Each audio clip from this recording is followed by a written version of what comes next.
सगळ्यांचं पत्रकार बंधूंचं मी स्वागत करतो। आज सन्मान्य महाराष्ट्राचे मुख्यमंत्री आणि त्यांनी अजितदादांच्या निधनानंतर खरं म्हणजे फार जड येणं म्हणूया त्यांनी वित्तमंत्री म्हणून जबाबदारी या अधिवेशनात पार पाडली। माननीय मुख्यमंत्री देवेंद्रजी फडणवीस यांनी नुकताच महाराष्ट्राचा अर्थसंकल्प मांडला आणि या अर्थसंकल्पाच्या माध्यमातून महाराष्ट्राला $1 ट्रिलियन इकॉनॉमी, $1 ट्रिलियन अर्थव्यवस्थेकडे नेणारा हा अर्थसंकल्प होता। नुसतं इकॉनॉमी नाही तर शेतकऱ्यांना सुद्धा याच्यामध्ये एक संरक्षण, त्यांना आधार मिळावा हे सुद्धा या अर्थसंकल्पात झालं, आपण बघितलं। त्याचबरोबर लाडकी बहीण योजना जी एवढी राज्यामध्ये यशस्वी झाली आणि ज्याच्यामुळे खऱ्याच अर्थानं राज्यातल्या गरजू भगिनींना शासनाकडनं एक आधार मिळाला, ती सुद्धा योजना सुरू ठेवण्याचं परत एकदा मुख्यमंत्र्यांनी ते घोषित केलं। त्यांनी बजेटमध्ये पण त्याला तरतूद केली। विरोधकांचं फार त्याच्यावर होतं की बंद करणार, पण तसं नाही। शेतकऱ्यांना मोफत वीज देण्याचा पण जो निर्णय देवेंद्रजींनी घेतला होता ते सुद्धा अर्थसंकल्पाच्या माध्यमातून चालू ठेवलंय महायुतीच्या सरकारने, आपण बघू शकतो। आज शेतकऱ्यांना 2 लाखांची कर्जमाफी दिलेली आहे। त्याचबरोबर AI तंत्रज्ञानाचा वापर आता शेतीमध्ये करायचा आहे, शेतकऱ्यांचं उत्पादन वाढण्यासाठी। त्याचबरोबर जमीन मातीचा कस जो आहे, पोत जो आहे तो चांगला राहण्यासाठी आणि याच्या माध्यमातून कमीत कमी खर्चामध्ये शेतकऱ्यांना चांगलं उत्पादन शेतीचं त्यांच्या घेता यावं हा प्रयत्न राज्य सरकारचा आणि मुख्यमंत्र्यांचा आहे। त्याचबरोबर महाराष्ट्राची अर्थव्यवस्था आणखीन मजबूत करण्यासाठी मेट्रो सारख्या सुविधा या वाढवण्याचा निर्णय अर्थसंकल्पात घेतलाय। शहरी विकासाला प्राधान्य दिलं गेलंय। शहरी विकासामध्ये लागणारे रस्ते असतील, अनेक ठिकाणी फ्लायओव्हर असतील, त्याचं पण या अर्थसंकल्पात विचार केला गेलाय। पहिली गोष्ट सगळ्यात महत्वाचं, अनेक दिवसाचं चर्चेचा विषय होता आणि ज्याबद्दल विरोधक सारखे आरोप करायचे तो विषय म्हणजे कर्जमाफीचा, शेतकरी कर्जमाफीचा। त्याच्यासाठी पुण्यश्लोक अहिल्याबाई होळकर यांच्या नावानं ही कर्जमाफी योजना ही मुख्यमंत्र्यांनी आणि महायुती सरकारने जाहीर केली। 2 लाखापर्यंत 30 सप्टेंबर 2025 पर्यंत पीक कर्ज हे यामध्ये 2 लाखापर्यंत माफ होणार आहे। सगळ्यात महत्वाचं, आपला जिल्हा प्रामुख्याने बघितलं तर आपल्या इथं शेतकरी अगदी वेळेवर कर्ज भरतात आणि ही शिस्त आपण जिल्ह्यामध्ये शेतकऱ्यांनी, विकास सेवा सोसायट्यांनी, जिल्हा बँकेनं पहिल्यापासून पाडली। यापूर्वीच्या अनेक कर्जमाफ्या झाल्या, पण तुम्ही जर माहिती घेतली तर सगळ्यात कमी ज्या कर्जमाफीचा फायदा सातारा जिल्ह्यातल्या शेतकऱ्यांना झालेला आहे। का तर आपण कर्ज वेळेत भरतो म्हणून। पण या वेळेला या कर्जमाफीच्या योजनेमध्ये नुसतं या अडचणी झाली किंवा जे थकीत आहेत ह्यांचा विचार केला गेला, असं नुसतं त्यांचाच केला असं नाही, तर जे रेग्युलर भरणारे पण जे आहेत त्यांना सुद्धा 50,000 रुपये प्रोत्साहन पण अनुदान देण्याचा निर्णय हा बजेटमध्ये मुख्यमंत्र्यांनी त्याची पण घोषणा केली। ही बाब जसं आपल्या जिल्ह्याला जास्त फायदेशीर आहे किंवा आपल्या शेतकऱ्यांना जास्त फायदेशीर आहे आणि ही कर्जमाफी देताना त्याला जे असतील ते निकष वगैरे येतीलच, कारण शेवटी निकष प्रत्येकाला लावायला लागतात निकष, आणि थेट ही कर्जमाफी शेतकऱ्यांना मिळावी या दृष्टीनं मुख्यमंत्र्यांचा निर्णय आहे किंवा त्यांचा प्रयत्न आहे। नुसतंच बँकांना कर्जमाफी मिळावी आणि बँकाच मोठ्या व्हाव्यात आणि शेतकरी तसंच राहावा असं या कर्जमाफीच्या योजनेतनं होणार नाही, जे पूर्वी झालं। थेट ही कर्जमाफी शेतकऱ्यांना मिळाली पाहिजे या दृष्टीनं मुख्यमंत्री आणि राज्य सरकार ही योजना आखण्याच्या दृष्टीनं प्रयत्नशील आहे। त्याचबरोबर मुख्यमंत्री मोफत वीज योजनेचं मी बोललोच. त्याला लागणारी तरतूद ही केलेली आहे. मुख्यमंत्री सौर कृषी वाहिनी योजना 16,000 मेगावॉटची क्षमता निर्माण करण्यात येणार आहे. त्याच्यासाठी लागणारं 100% कृषी पंपांना दिवसा वीज पुरवठा त्यामुळे मिळणार आहे. त्याचबरोबर हे जी कर्जमाफी आहे, मी जे मगाशी म्हटलं, तर ॲग्रीस्टॅग असेल, महावीर असेल, क्रॉप सॅप असेल, महाडीबीटी असेल, या डिजिटल प्लॅटफॉर्मच्या माध्यमातून हे सगळं जे आहे ते एक इकोसिस्टीम त्या ठिकाणी शेतकऱ्यांना बनवण्याचा प्रयत्न आहे. कर्जमाफी आणि नंतर त्यांचा जो माल आहे तो नीटनेटका विकला जावा बाजारपेठेमध्ये, हा प्रयत्न आहे. त्याचबरोबर नदीजोड प्रकल्पाचं थोडं आपण बोलतो, त्याला पण हे घेतले. वैनगंगा, नळगंगा नदीजोड प्रकल्प असेल, दमणगंगा, वैतरणा, गोदावरी नदीजोड प्रकल्प असेल, कोल्हापूर, सांगली किंवा आपल्या इकडनं जे पावसाचं अतिरिक्त पाणी जे पावसाळ्यामध्ये वाहून जातं ते सुद्धा वळवण्याचा प्रयत्न असेल. म्हणजे त्याचं पण मी सांगू इच्छितो की मूळचं पाणी जे दिलंय त्याला हात न लावणार, नाही तर मग परत मुद्दामून त्याच्यावर आता राजकीय काही लोक वेगळे करतात. तसं नाहीये. या याच्यामध्ये जे पावसाळ्यामध्ये अतिरिक्त पाणी वाहून जाते ते कर्नाटकात जातं, खाली समुद्राकडे जे जातं ते अडवायचं आणि ते आपल्या ज्या भागांना गरजेचं आहे त्या भागांमध्ये अशी ही योजना आहे. शहरी भागातील पायाभूत सुविधांसाठी मगाशी म्हटलं तर मेट्रो नेटवर्क 1200 किलोमीटरवर नेण्यात येणार आहे. तसेच 6,000 किलोमीटरपेक्षा अधिकचे द्रुतगती मार्गाचे जाळे तयार करण्यात येणार आहे. मुंबई विमानतळ ते नवी मुंबई विमानतळ मेट्रोसाठी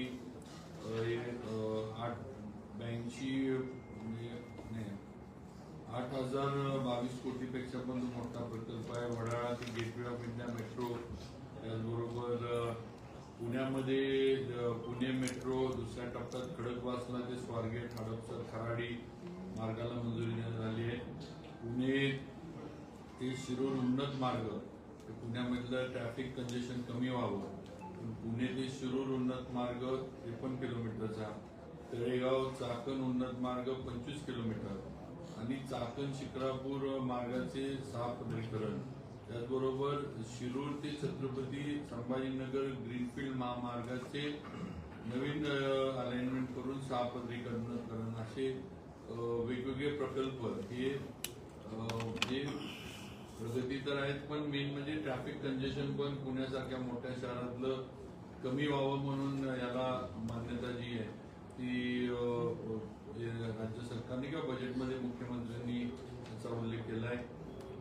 त्याचबरोबर 1,000 पेक्षा अधिक लोकसंख्येच्या गावांना कॉन्क्रीट रस्त्यांनी जोडण्याचं निर्णय केला आहे. त्यासाठी आशिया बँकेची मदत ही आपल्याला राज्याला आणि सरकारला मिळणार आहे. प्रधानमंत्री ग्रामसडक योजना भाग 4, लोकवस्तीनं न जोडलेल्या वाड्या वस्त्यांना बारमाही रस्ते, 5,000 पेक्षा अधिक लोकसंख्येच्या सर्व वस्त्या आणि 43,074 किलोमीटरचे पर्यटन परिरथ जोडणारे असे निर्णय ग्रामीण भागाच्या पायाभूत सुविधा मजबूत करण्यासाठी घेतले गेले. आज साताऱ्यात सुद्धा बघितलं तर आपल्याला सुद्धा तारा राणींच्या समाधी स्थळाचं आपलं 132 कोटीचं आपल्याला मान्यता दिली आहे. अजिंक्यतारा किल्ल्याच्या याला मान्यता दिली. दर्याला निसर्गोपचार केंद्र उभा करण्याचा निर्णय सातारसाठी झाला आहे. त्याचबरोबर जिल्ह्यासाठी म्हणजे त्याचबरोबर आपलं पर्यटन वाढावं म्हणून मुनावळे ते वासोटा या ठिकाणी आपलं रोपवे त्याचंही घोषणा ही मुख्यमंत्र्यांनी त्यांच्या बजेट स्पीचमध्ये केली आहे. आणि इतर मग डिपार्टमेंटकडनं आता माझं PWD डिपार्टमेंट मी बघतो, त्याची कामं असतील ती तर बजेटमध्ये आली ती चालूच आहेत. ग्रामविकास असेल, पर्यटन असेल, या सगळ्या हे वेगळ्या योजना येतील, वेगळं मिळत ते अजून अधिकच आहे. अशा पद्धतीनं हे वेगळं पश्चिम महाराष्ट्र किंवा पश्चिम महाराष्ट्र म्हणून म्हटलं तरी आपण कोल्हापूर सांगली पूर नियंत्रण प्रकल्पासाठी 2240 कोटी ची तरतूद आहे. नीरा 11 नदीजोड प्रकल्प, बारामती पुरंदरचं प्रकल्प घेण्यात आलाय. पुणे लोणावळा रेल्वे मार्ग विस्तार, सातारा वासोटा किल्ला, कडगुणला महात्मा फुलेंचं स्मारक हे करायचं निर्णय मुख्यमंत्र्यांनी जाहीर केला. नायगावच्या सावित्रीबाई फुलेंच्या स्मारकाचा निर्णय जाहीर केला. असे अनेक काही कोकणातलं त्याचबरोबर कोकणातले बरेच प्रकल्प आहेत. मुंबई राज्यव्यापी मुंबई महानगरमध्ये पण मेट्रो विभागाच्या मराठवाडा गेटवे, 20 लाख झोपडपट्टींचा पुनर्विकास, शहरांमधला जलवाहतूक, 340 किलोमीटरचे जलमार्ग निर्माण करणे ह्याचं याच्यात दर्जा आहे. अटल सेतू परिसरात 3री मुंबई उभा करण्याचं नियोजन हे शासनाच्या वतीने चालू आहे. वडाळा येथे startup innovation hub, Ladki Bahin योजना, लखपती दिदी अभियान, त्याचबरोबर UGCTचं नवी मुंबईचं उभारणी असेल, एज्युसिटीचं नॉट UGCT, एज्युसिटीची नवीन मुंबईतली उभारणी असेल, असे अनेक व सर्व समावेशक आणि सर्व विभागांना म्हणजे मुंबई प्रदेश असेल, मराठवाडा असेल, विदर्भ, पश्चिम महाराष्ट्र आणि महाराष्ट्रातल्या खऱ्या अर्थानं शेतकऱ्याला आधार देणारा हा अर्थसंकल्प सन्मान्य मुख्यमंत्री महोदय देवेंद्रजी फडणवीस आणि वित्तमंत्री आपले यांच्या माध्यमातून महाराष्ट्राला देण्यात आलेला आहे. बाबा झालं ना, मुख्यमंत्री बळीराजा मोफत योजना जी आहे, तर या योजनेचा आपल्या जिल्ह्यातील शेतकऱ्यांना कितपत फायदा मिळतो? कारण BJPचे जवळजवळ जास्त आमदार आहेत. मग त्या तालुका निहाय बाबा खरंच शेतकऱ्यांना किती, कारण त्याचं असं आहे की आपल्या नदीवरून मोटार आहेत लांब आणि 7 HPच्या आतल्या मोटारी फार कमी आहेत. म्हणजे कोणाचं विहीर असेल त्यांचंच, पण 7 HPच्या पुढे असेल तर त्यांना त्याचा फायदा मिळत नाही. कितपत आपल्या जिल्ह्याचे ते आकडे माझ्याकडे आता तरी नाही आहेत, पण शेवटी जे छोटे शेतकरी आहेत म्हणजे जसं म्हणतात 7 HPच्या आतले म्हणजे ते शेतकरी सगळे छोटे शेतकरी असणार, कारण छोटी त्यांची शेती पण मर्यादित असते. आणि एक्झॅक्ट आकडा मी देऊ शकतो मागून, पण आज माझ्याकडे नाहीये. पण माझ्या मते आता तुम्ही पण ग्रामीण भागात फिरता, आम्ही पण फिरत असतो, तर लोकांना मोफत वीज जी शेतकऱ्यांना दिली त्याचा नक्कीच चांगला फायदा जो आहे तो मिळतोय असं आम्हाला तरी दिसते. आता नवीन म्हणजे याच्यात धरून बळीराजा पानंद रस्ते योजना महसूल विभागानं आता हातात घेतली. म्हणजे पूर्वी पानंद रस्त्याची योजना होती, पण आता महसूल विभागानं नवीन योजना ही परत ही केली आहे. त्याला साधारण 1000 कोटीची तरतूद पण आहे. कारण पानंद रस्ते जसं बाकीचे रस्ते तसे शेतीच्या पानंद रस्त्यांचा पण प्रश्न फार गंभीर आहे. कारण काही ठिकाणी थोडी गावातली मोठी लोक दंडेलशाही करून अतिक्रमण करतात. काही ठिकाणी शेतकरी पण आता रस्ता वापरत नाही किंवा नाही म्हटल्यावर बांध रेटून तो रस्ता नकाशावर जरी असला तरी तो नाहीसा होतो. आणि मग शेवटी शेतीचा माल जो आहे तो काढायला किंवा शेतीमध्ये जायला यायला अडचणी, त्रास होणं, तक्रारी होणं, तर त्याच्यावर ही योजनाच काढलेली की याला 1000 कोटींना या पानंद रस्त्यांच्या आता त्याच्या समित्या पण करायची सुरुवात झाली तालुकावाईज.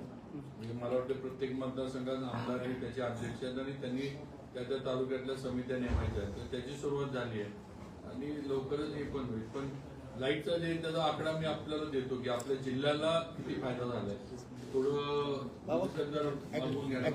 काय म्हणते कृष्णा खोऱ्याअंतर्गत जे हे छोटे छोटे डॅम झालेत, सपोज पाटण तालुक्यात आहे, डेबेवाडीत आहे, ह्या लोकांना सुरुवातीला 50-100 हेडपर्यंत आता उचलून दिलेलं आहे. त्या अगोदर ह्या लोकांनी स्कीम, समजा आम्ही गरीब 4 शेतकरी आहोत, ह्यांनी काय केलं, नदीवरून एवढ्या लांब पाणी नेले. पण शासनाचं जे सरकारी कॅनॉल वगैरे व्हायच्या आधी पाणी आहे म्हणे गेलं हे माहिती आहे. कारण आता उरमोडीला पण आपल्या इथं अशीच अवस्था झाली, धरण झालं, कॅनॉल होईपर्यंत शेतकऱ्यांनी थांबले नाही, नदीला पाणी राहतंय.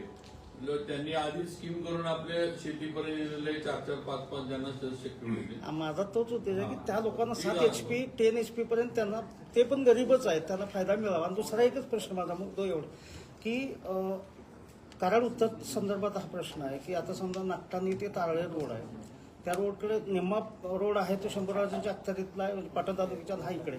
त्या रोडकडे अक्षरशः साहेब कोण लक्ष द्यायला तयार नाही. आणि मनोज घोरपडे काय बोलायला पण तयार नाही त्याच्यावर. आता ज्या ह्याच्यात बजेटच्या ह्याच्यात आपण घेतलाय मध्यंतरी थोडी दुरुस्ती पण आपण करून घेतली, म्हणजे त्याचं तात्पुरतं काम होणार. आणि आता पूर्ण रोड आपण नागटाने ते तारळे पूर्ण रोड आपण बजेटमध्ये घेतलंय. त्याचं मतदारसंघ वगैरे असा विषय नाही, पूर्ण घेतलाय तिथनं पुढे पण तो घेतलाय, दोन्हीचे घेतले. आणि आपण इकडचा पण घेतलाय, म्हणजे आपशिंगे ते अंगापूर तो पण रोड वरणे मार्गे जो जातो तो पण एक फार खराब झालाय, तो पण आपण बऱ्यापैकी बरेचसे रस्ते घेतले. तर काही पुढं हॅमचे रस्ते अजून मंजुरी यायच्यात, ती योजना अजून थोडी माग आहे, त्याच्या योजना यायच्यात, त्यात पण बरेचसे रस्ते आपल्या जिल्ह्यातले आहेत. आणि AIB आता ADB होतं पूर्वी, आता ते AIB बँकेचा आपल्याला माहिती, त्याचे पण काही प्रकल्प आपल्या जिल्ह्यातले येतील. राज्याच्या तिजोरीवर पहिल्यांदाच गरीब बोज आहे. शेतकऱ्याच्या जमिनीवर जर होत असेल त्याची तेवढीच जमीन असेल आणि ती जर गळपटत असतील तर मग काय, म्हणजे त्याला बेघर करणार की नाही. बघा, शेवटी पानंद रस्ता आपण जो पूर्वीचा वापरातला किंवा हे त्यालाच आपण कुणाच्या याच्यातनं मुद्दा म्हणून काढा किंवा कुणावर तरी गावात त्रास कारण देण्यासाठी पाटण तालुक्यात दस्तूर खुद्द 2 घरासाठी साकव केलाय आणि गरीब शेतकऱ्याची थोडीशी जागा आहे ती घालवण्याचा प्रयत्न, मूळ रस्ता राहिला बाजूला. आता त्याची माहिती घेऊ महाराष्ट्र IT पार्कच्या तर फलक लागलेले आहेत, पण पुढं सोयी सुविधा IT पार्कचं नोटिफिकेशन झालंय, आता तिथलं लेवलिंग वगैरेचं काम आता सुरू होईल.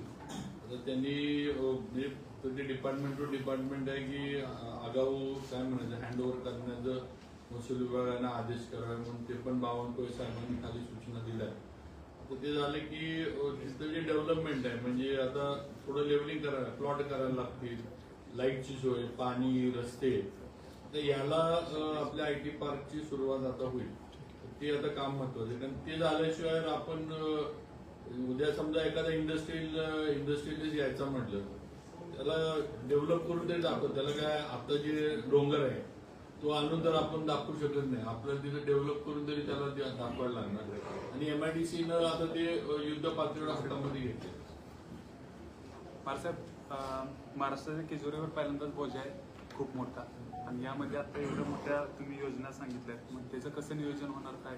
मुख्यमंत्र्यांनी खरं म्हणजे त्यांच्यामध्ये उत्तर द्यायला ह्याला दिलं त्यांनी महाराष्ट्रात, त्यांनी उत्तर दिलंय किंवा हे जे दिसतंय किंवा आपली जी काय आता माझ्याकडे आज आकडेवारी पण त्यांनी दिले की जे केंद्रानं किंवा जे नीती आयोग वगैरे यांनी जे काही पॅरामीटर्स घालून दिले हे सगळं जरी आपण करणार असलो, कर्ज आणि जरी उभा करणार असलो तरी त्या पॅरामीटरच्या आत महाराष्ट्राचं सगळं जे काय आहे ते आपलं बसतंय. म्हणजे फिस्कल डेफिसिट वगैरे जे काय म्हणून आपण ते नीती आयोगानं आणि यांनी दिलेल्या ह्याच्याप्रमाणे आपण चाललोय, तर कुठेही उल्लंघन होत नाही. उलट त्यांनी राज्यातले अनेक मोठमोठे आपल्यापेक्षा राज्यांची आकडे दिली किंवा त्यांची अवस्था काय आपण त्यांच्यापेक्षा फार चांगलं ह्याच्यामध्ये. त्यामुळं 100% हे की हे सगळं म्हणजे काय म्हणायचं फायनान्सचं जे काही दिलेले जे काही मर्यादा आहेत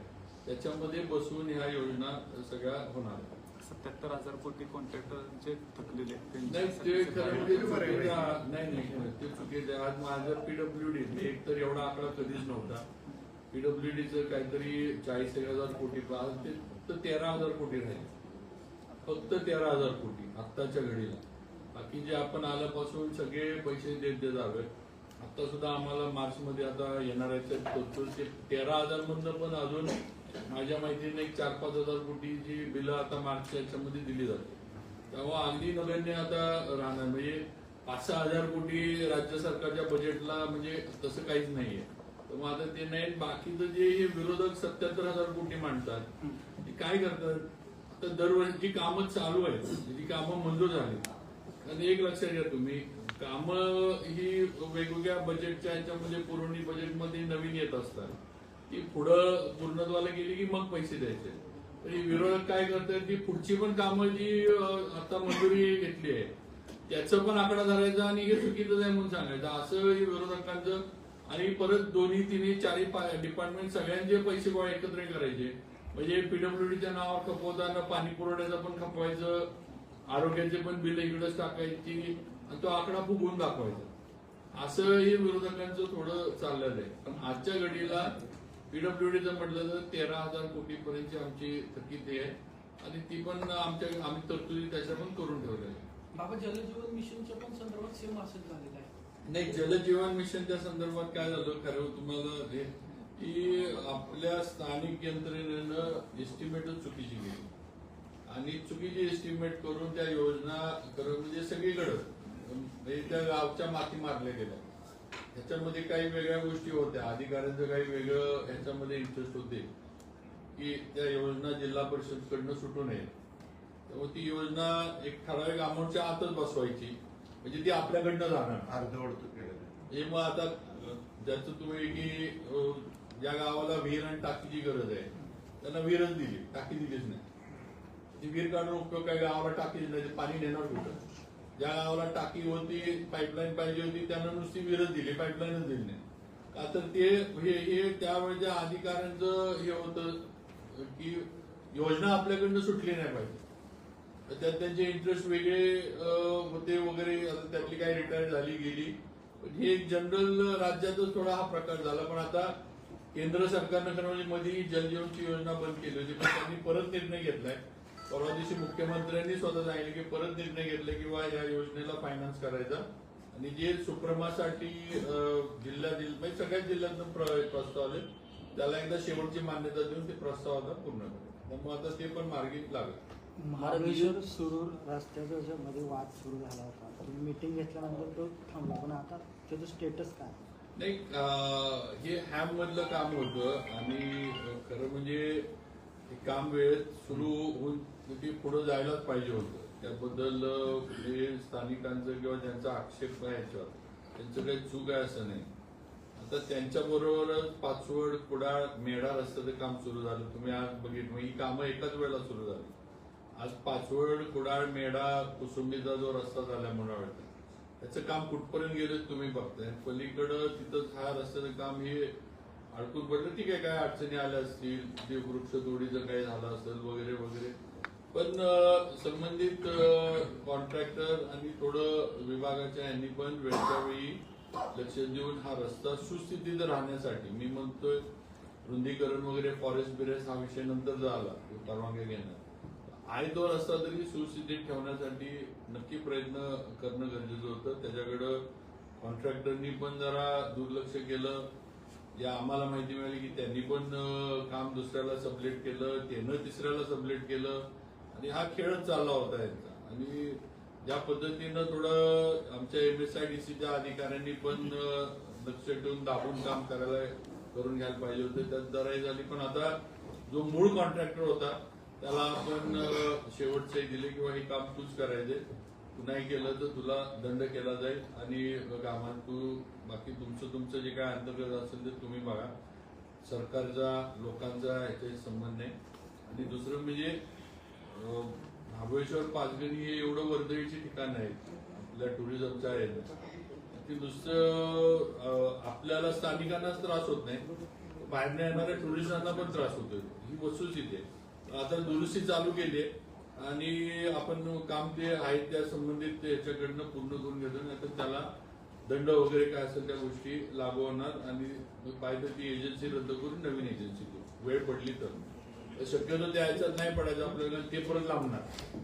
हाय याच्याकडनं चांगलं काम क्वालिटीचं करून घ्यायचं, लक्ष देऊन एवढं आता नियोजन केलं. मारसाहेब कधीपर्यंत काम पूर्ण होईल तिकडचं? आता त्यांनी त्यांचं म्हणणं आहे की आता जो पाचगणी महाबळेश्वर जो खराब झाला आणि सुरूरचा तो आम्ही आता म्हणजे मोटरेबल करून देतो, म्हणजे त्याचं जे खड्डे भरून डांबर करून देतो, म्हणजे वाहतूक सुरळीत राहील.